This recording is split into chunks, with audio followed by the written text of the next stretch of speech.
Krystyna.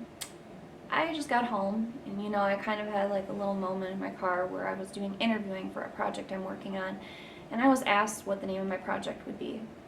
And that is when I realized I wanted to name it Project Amber in honor of memorial of my little sister who passed a few years ago. And that was due to the fact of the standpoint of her passing and her spirit as a person. I wanted to touch base and explain to you guys why I started that project, and also why I started a YouTube channel to help survivors of mental abuse and educate on narcissistic personality disorder.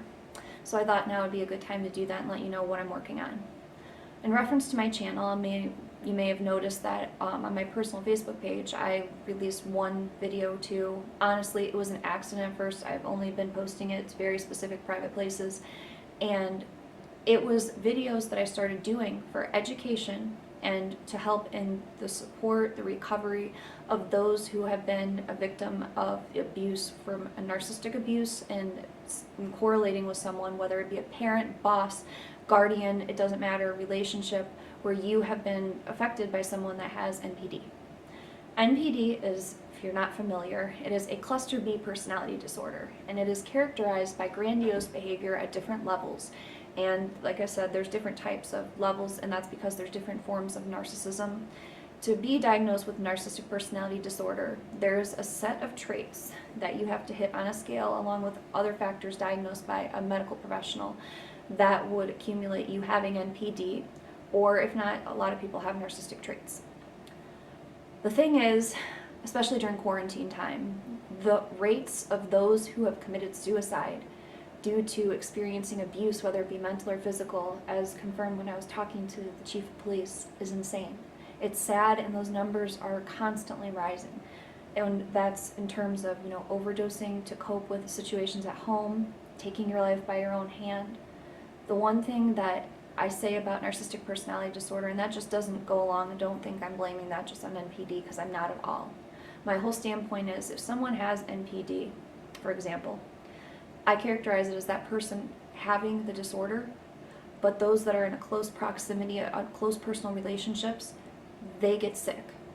It has not only a mental toll, where it dramatically affects your mental health, but also it starts manifesting physically and then outwardly into your life, into your parenting, your career, everything you're doing. You may start isolating yourself. That's mental abuse in general, but especially those that are in a narcissistic relationship. Your reality is invalidated so long by means of gaslighting, you start to have this horrible sense of self-talk. You believe the things that are being, played in your mind. There's so many mind games. It's a form of brainwashing, where you're brainwashed into believing, especially if you're codependent and you are prone to being in this type of relationship because of your codependency. When you're codependent, you know something's wrong, you see all the signs, but it's like you almost rely on your existence through another person and their validation. You see this a lot of times in those that have, addiction issues, where the family is just trying to overhelp the addict. The addict is only looking for that validation through the family, and they're dependent on them. You see it there. You see it in narcissistic abuse, where if you had a narcissistic parent, or you're an empath, there's so many that are prone to these types of relationships, where they have codependent behavior and they get stuck in this cycle, which creates a trauma bond, and it literally takes over and destroys someone's life. My goal in this whole ordeal is to help as many people as possible understand that in an abusive situation, things don't change.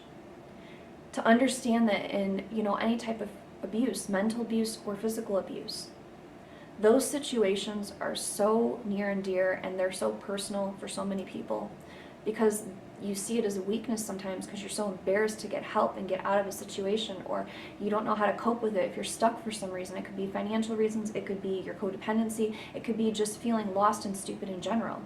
These people often doubt themselves and, think that they're, not intelligent because they did end up in a relationship like this, or they have a narcissistic boss, makes them doubt their abilities, they don't think they're good enough, a parent who has spent so many years invalidating that person, letting them down, that they're prone to accepting that behavior going forward.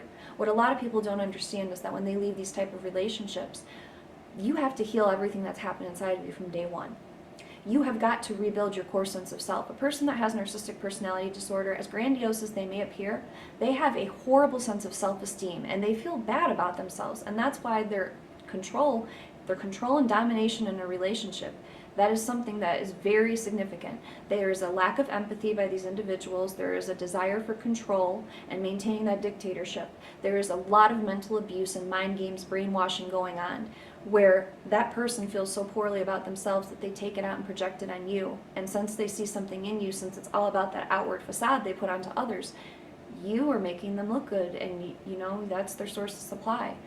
But supply can be good or bad, and once someone starts invalidating you and they realize that, God forbid, you're not perfect, and they start getting more and more, disgusted by you, it takes a toll on that person because they started treating that person worse and worse.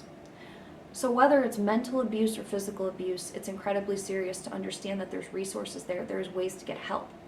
I started my channel to educate you guys. I take classes in psych. I have a psych background. I did nursing, and then I kind of switched that. I've done sales and management for many years, so I kind of wanted to go into a different area where I still help people, but psych has always very much interested me. I really like understanding the way the mind works. On the Myers-Briggs, if you're familiar with that, I'm an INFJ. My mind and my intuition, where I can talk to you and people will open up to me and tell me very personal things when I meet them. I trust people easily too, and that's something that I got to work on with a boundary. But I can have a strong sense of intuition where if I'm talking to you and there's something that's bothering you and you open up to me, I can kind of sense where your actions and your emotions are coming from. Anger's always a blanket for other feelings beneath, and I can kind of help people navigate that. And I've helped a lot of people do so. And that's kind of where I harnessed, my inner qualities and strengths in this, as well as the fact that I've always done writing. Thank you, Mrs. Harrelson, for that. I've thanked her before, where, I used to do, I did a Power of the Pen competition when I was younger, and I realized I have a way with words, and I want to use that gift to help other people somehow. I just didn't know how. I'm very creative, and I just love harnessing that, and I wanted to do something positive with it. I just, I'm good at stuff. I just don't know, at that point what I wanted to do. So, and while I'm finishing my degree, to kind of feel where I'm going with this and why I started this channel, I started taking additional certifications. I'm a huge believer in educating yourself further. You can never be good enough. You should constantly want to better yourself in a positive way and, do good things, because knowledge is power, everyone. And if you have knowledge and you educate yourself in things you don't understand, the way my mind thinks, I have to understand something and be able to say, okay, because A, B, and C, this happened. That just is something that I'm huge on, and I believe you can never have enough education. I started taking additional certifications through, they're offered through Yale, London Business College, and the University of Michigan are the ones I'm currently taking. They're not only in the areas of psych, but strategizing and communications. I believe communication is something huge. I only not use it for my career aspect, but you should always know how to navigate a situation where you're communicating with someone. It's going to help you in the real world, in your relationships, in everyday life. It's very important. As well as I'm taking those classes in overall wellness and how to overcome trauma and obstacles that may be holding you back in life, that maybe you are procrastinating. It's about how to find yourself again. And the goal of my channel, the reason I'm taking these additional certifications, and I've done that in the past as well, is because not only do I want to have the correct information, I put a lot of time, effort into these videos, and this project I'm doing is something that's way big, and I hope I can continue doing things like this in the future.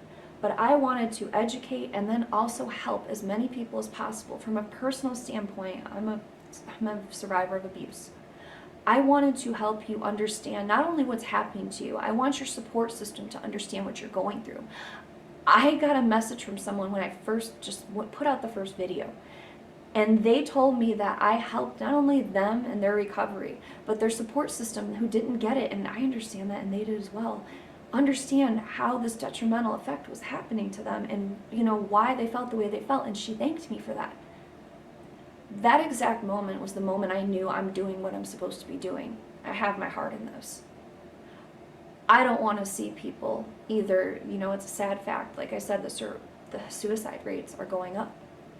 It is literally a fact that if you stay in an abusive relationship, especially a narcissistic relationship, if it doesn't kill you by your own hand, where you get so depressed and actually believe the brainwashing going on that you're not good enough, which is the farthest thing from the truth, or you get so low you completely break as a person, or if there's physical abuse involved, someone doesn't take your life by their own hand, if you're lucky enough to not have those things happen to you, then it will destroy you and break and kill your spirit. I'm making my voice known for as many people as possible.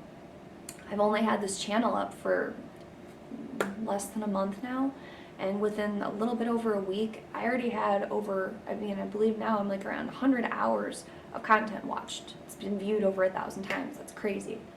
So I know as I'm starting this out right now, I'm going to continue doing what I'm doing. I'm going to continue to have my voice be heard, to advocate for anyone that's going through a situation where they're in abuse or they're recovering, and they just need to know that there is support out there. In terms of my sister, I am doing a project right now that I'm calling Project Amber.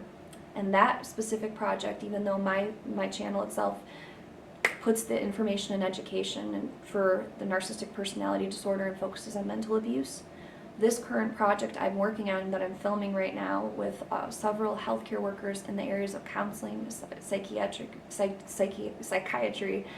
mental health officials, criminal justice attorneys, lawyers, judge, police department, the detectives that do the domestic cases. I'm going to be interviewing, and I've already started that process with several of them. So when you see people ask questions like, how do police officers, view me? Am I going to look stupid if I get help? Or how does a judge, can they tell when there's a situation like this going on? What about an attorney? Say you're going through a custody battle and you're divorcing. What about a healthcare worker? When you come in and you get help from that person that's just hit their lowest point and they feel so weak and stupid because they're getting help. That is my goal, to bring that information to you, all of you, so you see the knowledge that goes into this area from how they view it. So you know that you should not hold yourself back from getting help or, stop yourself from going to court and defending yourself. There's resources out there. There's help in every aspect. There's a center actually I'm working with right now where there's youth and adults alike who go there who are in recovery from addiction, and they want to be around like-minded people, so they'll do activities, crafts, all sorts of things. So just be around people that want that same recovery and want to get better, and they just want to be around like-minded souls. I might work with them and actually start a new outreach program to the community, and we're talking about that right now, and I'm very excited about that. But this project itself, my sister, I lost her to addiction a few years ago, and her name was Amber. She was amazing. And the reason I wanted to name this project after her is because something I learned going through the process of grief is I beat myself up for a very long time because I wish I could go back in time and just have known how bad she was hurting, what she was going through, and I wish I could have saved her. But that's when, you're going through grief, you realize that you can't save anyone. The only people that can save each other in a situation like this is the ones who want to save themselves. My sister was such a bright, wonderful spirit. It didn't matter what social circle you ran in. It didn't matter who you were friends with. It didn't matter who you were if you were a stranger. If you needed her, she was there for you. If you wanted to talk and just have someone that you knew was your friend, that was my little sister. She was sensational. But she had her demons. And I wanted to encompass the best parts of my sister in this project. This project on not only domestic violence, mental and physical abuse, but overcoming addiction, and just the fact in general that there is resources and recovery options for all of you. There is ways to get help. There's those that are there for you that have been through the same thing. Nobody is alone. And that is not only my project with Project Amber, but my mission as now an advocate on domestic violence, abuse, and a speaker on narcissistic personality disorder and mental abuse, to help that victim account drop, to help as many people understand as possible that there is others out there that want to help you. And if anything, if I can just be a source of education and helping you understand yourself, then I'm honored to be that person. There's another influencer on this platform. I started talking to other ones when I started doing my channels. His name is Hario Overtop. He's amazing, and he has a large platform with speaking on narcissistic abuse. I'm actually going to be on his channel on August 28th at 9 p.m. if you wanted to view that live stream, so you can kind of hear what we both have to say on that subject and our advocation on it. I'm not going to stop what I'm doing. I've actually talked to so many people that weren't comfortable interviewing, and that's only because this is the most personal parts of their lives that they're talking to me about, and I'm a stranger, so that means the world to me that they felt comfortable just opening up on their own. But they said, my whole thing is I don't want to see other people went through what I go through, and I don't want other people to suffer. So they really advocate me doing what I'm doing. And from their own personal experiences, getting help is one of the most important things you can do. You've got to fix yourself. I'm focusing on not only the understanding, but your recovery, rebuilding your sense of self again, overall wellness. That is what my channel, my mission, and my goal is all about. And I'm not going to stop anytime soon. So I'm going to continue to release educational content. I'm going to put my heart, soul in this, and I'm going to be continuing filming for Project Amber. If you or someone you know in reference to this would not only like to interview for just, your experience with a relationship, whether it be a long-term one that, like your grandparents spent their whole life in where it was abusive, where you were in a relationship with someone where you realized they had NPD, if you're a healthcare professional, anything in law enforcement, different areas of that aspect that would like to talk to me either about narcissistic personality disorder and your own experience or abuse, addiction, and recovery. I would like to hear what you have to say. So if you are interested in being a part of Project Amber, I can completely protect your identity, NDA status to protect your position of employment or your own privacy. I actually have a conference room donated to me as well to use that in reference to COVID-19. There's a completely separate entrance. I can completely protect that for you. That's not an issue. I know that these things are so near and dear to people, and that is why I'm putting everything I've got into Project Amber.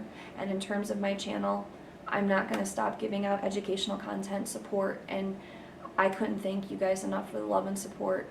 And I was nervous when I accidentally first posted that video, like, oh my God, what are people going to think? And what if I'm opening myself up for judgment? And that's just part of the thing. You got to heal from within when you go through something like this. It doesn't matter how long it's been. I'm afraid, like, oh my gosh, what if someone thinks I'm not good enough? That's the thing, though. I don't care what anyone else thinks. If that's your mindset, then you're probably a person I'm speaking about. Decent people don't go around destroying others, and my whole mission is to help as many people as I can that are in the lowest point of their lives stand back up and live the beautiful life they deserve. So I don't care who has a problem with that. If I gain an enemy, and that's the reason why, I wish you the best, and I'm sorry, but I'm going to be here for every single person who doesn't have a voice right now. If you or someone you know is going through this, or if you're interested in interviewing with me, I will put my email in a link. It's also on my channel, depending where you're watching this from. It's for YouTube. You just search Krystyna Marie, Krysty, N as in Nancy A, and then Marie, and my channel will pop up. Or you can email me as well at KrystynaMarie1030@gmail.com. Like I said, your privacy will be completely protected. I just am interested in hearing your story, and I appreciate you wanting to be a part of Project Amber so much. Thank you guys so much for listening, and if you have any questions, feel free to reach out to me. I'm here for you, whether it's on my channel or not. I try and be that friend that doesn't matter if years go by, I'm still going to be there. I'm proud of you for the things that you accomplish, and I hope that if you are a person that's experiencing something like this, that I can help you in that recovery and in understanding that you are not alone. Thanks guys so much, and until next time, thank you.